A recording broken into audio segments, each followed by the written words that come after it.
In this tutorial, we'll talk about Helper Grid.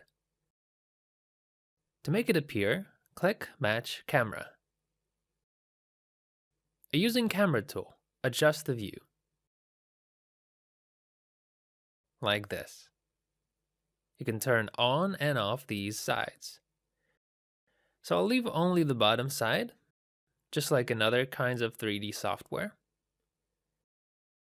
Now, when I add some primitive, it's created right on the center of the grid at 000. You can move the object from Projection 3D UI or from After Effects composition window as you want. By clicking R, you can reset transform manipulations, and the cube will return to its starting point. In a similar way, you can rotate an object along X, Y, and Z.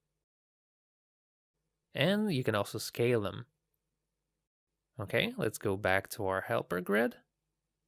If you click here, this will open a pop-up window. And here you can change the grid lines, make them thin or thick, just the way you need them in your scene. Like I already said, Helper Grid has sides that can be turned either on or off. Left side, front side.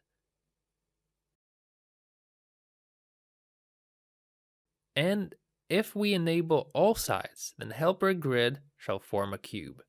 Helper Grid is very important because it will help you match camera correctly and also give you an idea about where your scene is in space.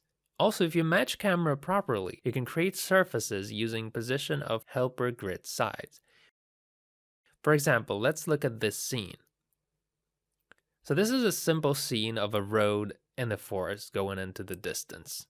So I matched the camera in a way that the grid lines match lines on the image.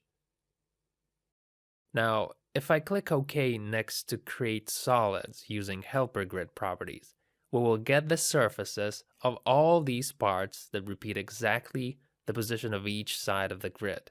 Let's take a look from custom view now. See? The scene is ready, and there's no need to transform and adjust each part of the surface separately. All we need to do is to go to the master scene and animate the camera.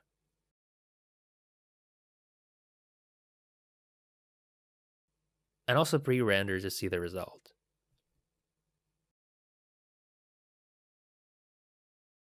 Our scene is now 3D. You can move and orbit the camera to your liking. Alright, that's it. Enjoy working with Helper Grid.